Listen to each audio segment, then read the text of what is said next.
Okay, today we're going to look at lesson 9. This is our first lesson in the second unit, and this comes out of section 2.1 in your textbook, which is the same as unit 2, section 1. We have a few different learning objectives or I can statements today. I can find the domain and range of a function, I can determine whether a relation is a function, and I can evaluate a function. So we have 3 different objectives or learning targets. And we're going to have a variety of types of problems in today's lesson and today's assignment, but they all go hand in hand. So they all overlap a little bit. And so we've got to look at a lot of things at one time. As usual, you should have your notebook out with you with a pencil. You should be taking notes as we go. Make sure you label the section or the lesson, do your I can statements, and then make sure you take notes as we go. Feel free to pause or rewind the video whenever you need to, because I am going to move a little bit faster in the video than I would in person. So keep that in mind. The first thing that we need to look at in the section is vocabulary. This is the first section in a new unit, so it's pretty normal for us to have a bit of vocabulary. We're going to look at a couple definitions at a time since we have a few. The first word we have is set, and that's just a list of numbers denoted by braces. These are braces, okay? They're on your phone keyboard, they're on the computer keyboard. You should have seen these before. Now, I know they're hard to draw. I have been doing them for a long time, so it's just second nature for me, but I know it might be hard for you to draw these. The first one is like an S on top of a 2, and the other one is like a 2 on top of an S. So that may help you. If you can't draw them, that's fine. Just do your best. Make them a squiggly line if you need to. You just need to make sure they're not brackets or parentheses or absolute value bars. So you have to have something to distinguish braces from those things. So a squiggly line will work. Then we have relation. A relation is just a pairing of numbers in a set.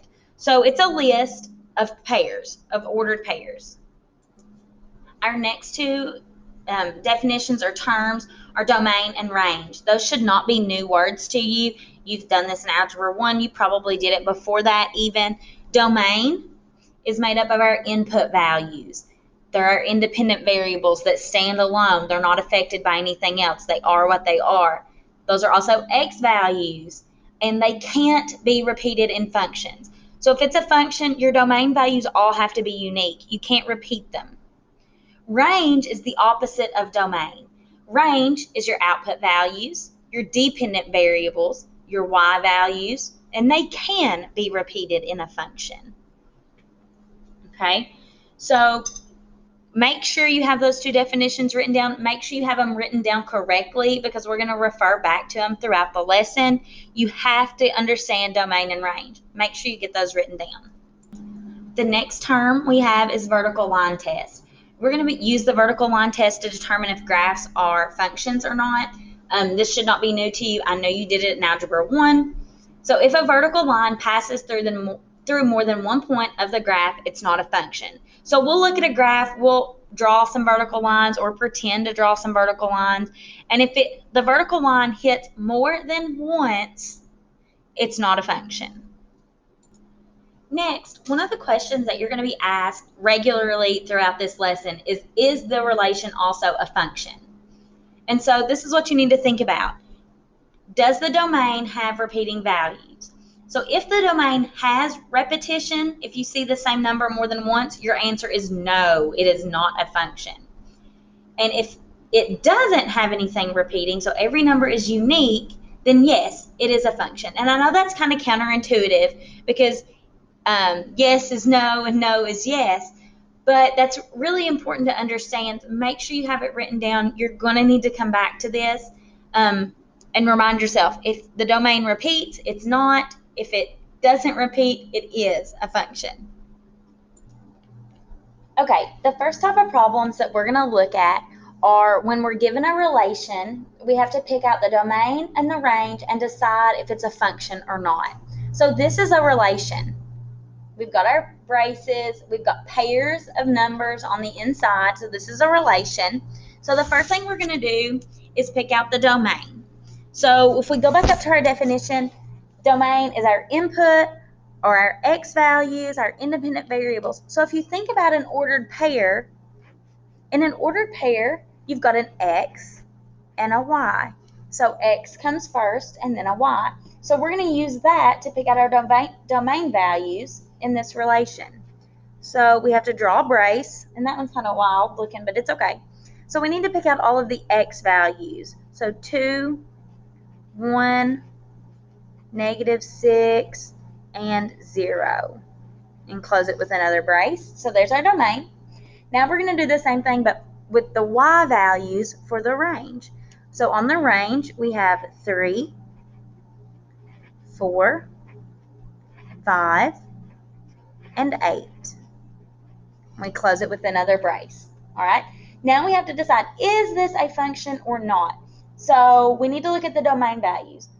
Does the domain have anything repeating? No, it doesn't. So we can say, yes, that is a function. All right, so number 2, we're going to do the same thing. List out the domain, list out the range, and then decide if it's a function. So pause the video and give this one a try. Okay, let's see what you got. For domain, we should have 0, 0, 1, and 4. And for the range, we should have 1, 2, 2, and 3. So is this a function, yes or no? What do we need to look at? The domain. Does the domain have anything that repeats? Yes. So yes, it repeats. So no, it's not a function. Okay. Now, another thing to note here is that when you have something repeated, you don't have to write it down multiple times in your answers. So you could also write this as 0, 1, 4, and this one as 1, 2, 3. So you don't have to write down the repeating values. I like to because it helps me see, oh, something's repeating. But you can do it either way. In MathXL, I think you should be able to do it either way. Okay, our next 2 examples look a little bit different. So this is still a relation, but it's not written out in the braces. Here you have an oval for domain and an oval for range, and it shows you the pairings with arrows. I think this is called a map, maybe. We don't see these very often. If we were in person, we wouldn't use these very much. But because we're in MathXL, we're going to take a look at them. So we're going to do the same thing. So we're going to pick out the domain. So 0, 1, 2, and 3. So we'll put that in braces. We'll do the same for range. This time we just have a 4. It's repeated. We have 4 arrows going to 4, so you can write it down 4 times, or you can just write it 1. And now we have to decide, is it a function or not? So look at each of your domain values. How many arrows are coming from it? That one's 1, 1, 1, and 1. So that means all of those are just being used once. So yes, that is a function. Okay, take just a second, pause the video, and give number 4 a try.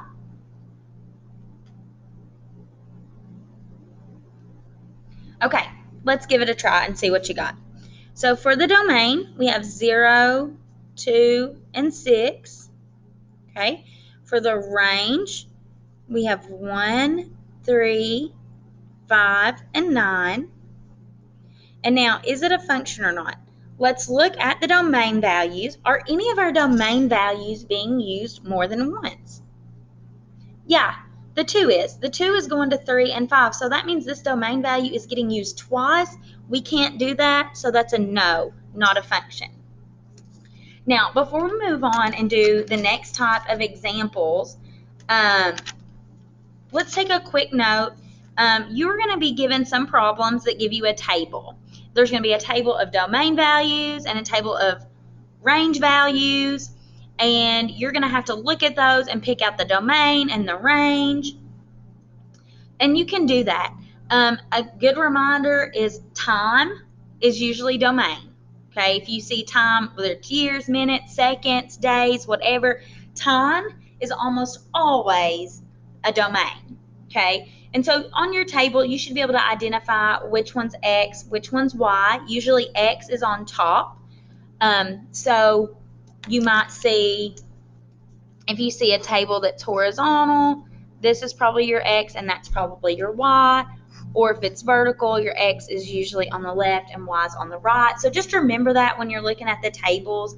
But you are going to have to list out the domain and range and decide if it's a function just like this. Okay, that's just another way to look at the values. But you've seen tables and charts before, so I don't think we need to go over those specifically.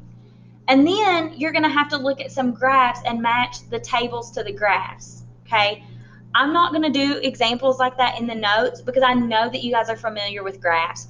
I know that you can look at values on a table and match it to a graph because you've done that before. You've probably done it many times. So we're not going to go over those specifically, but no, you do have some like that in your assignment. Okay, for our next set of problems, we're going to look at the vertical line test. Now, we're going to go back to this domain, range, function, or not a function type of example in just a minute, but first we need to know about the vertical line test. So for the vertical line test, we've gotten some graphs. So take just a second, sketch these graphs out on your paper. Okay, let's do the vertical line test. So the vertical line test, you can actually draw lines on your paper. You can use the edge of something, like I'll use the edge of my badge here. So you can use the edge of something, you can use a ruler. You've got some different options, or you can just imagine them. Or if you are on graph paper, you can see the horizontal lines, vertical lines, lots of different things there.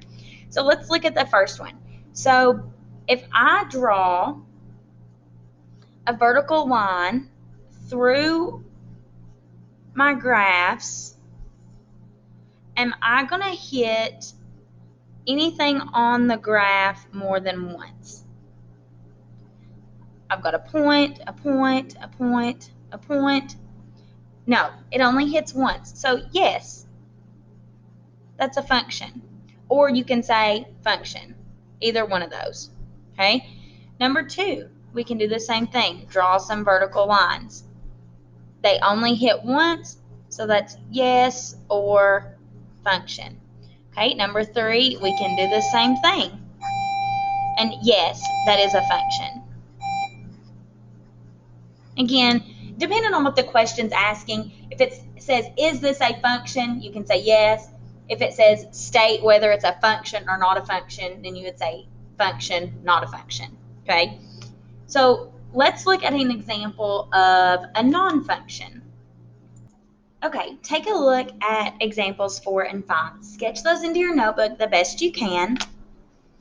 And now let's take a look at them. If I draw a vertical line down through number 4, do my vertical lines hit the graph more than once? Yes. So that's no or not a function. Okay. Number 5, we can do the same thing. Do any of our vertical lines hit more than once? Yeah. This one hits twice and this one hits twice. So that's no, it's not a function. Okay. Now, we're going to use what we've done here in the vertical line test and here in the domain, range, and function problems to do another type of example. Okay, these other 2 examples look a little bit different. You're given a graph, and we have to figure out the domain, range, and if it's a function or not based on the graph. So we're going to use some compound inequalities to do this.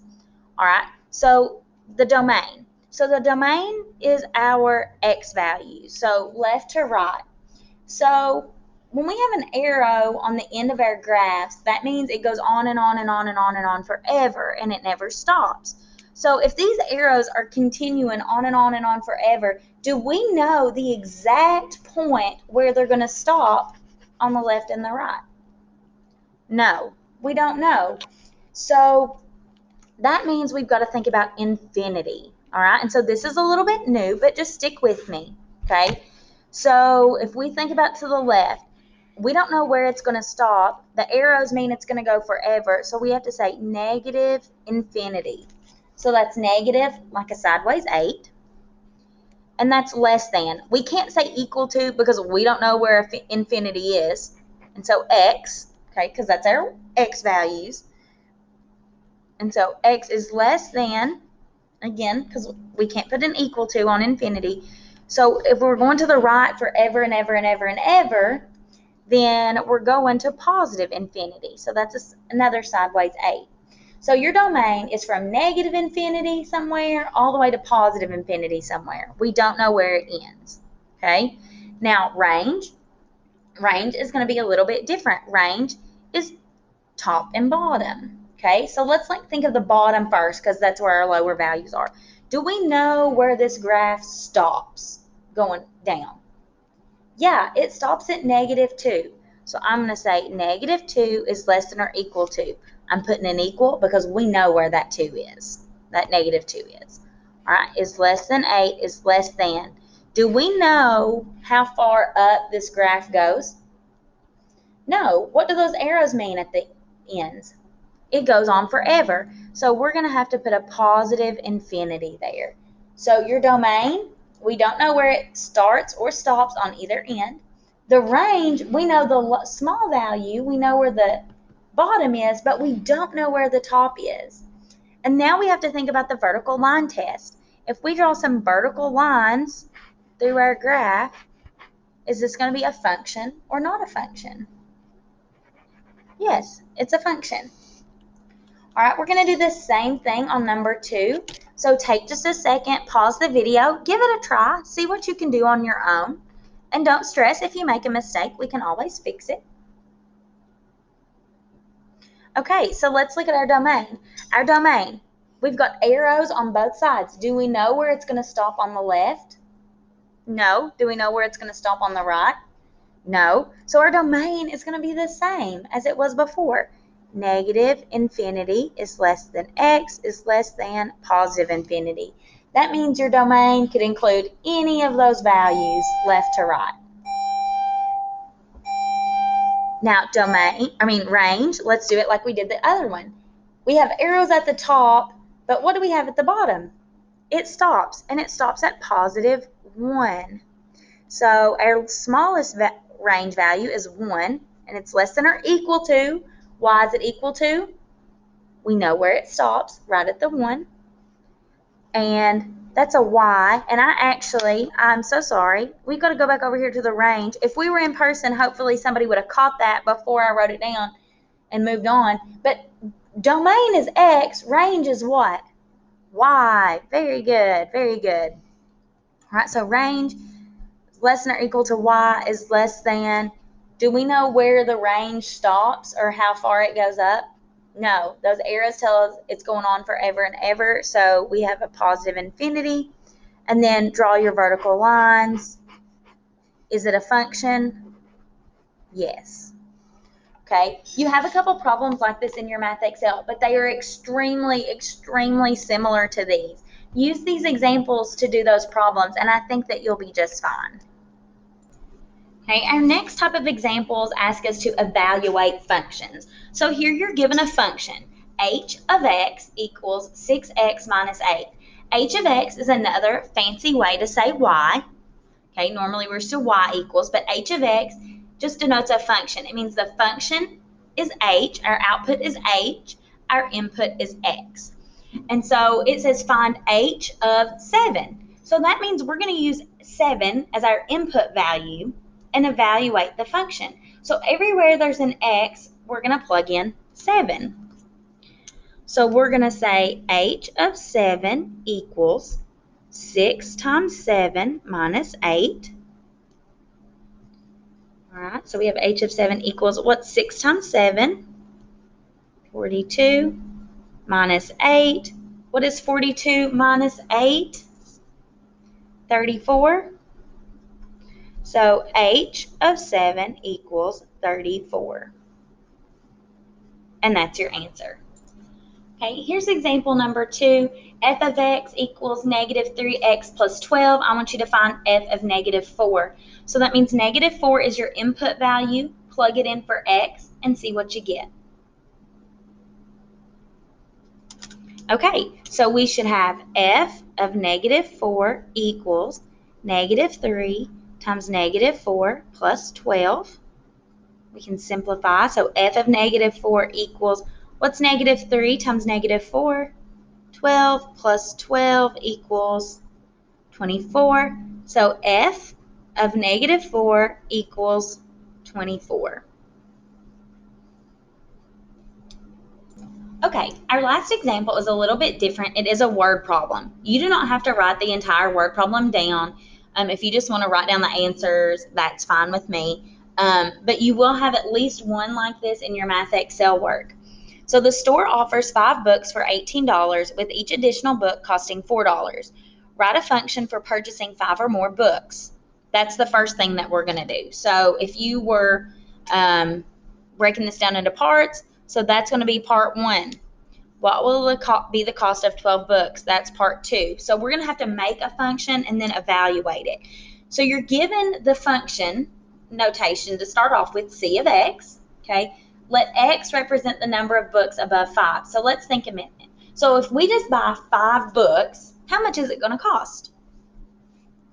$18. So it's going to be $18 if we buy 5.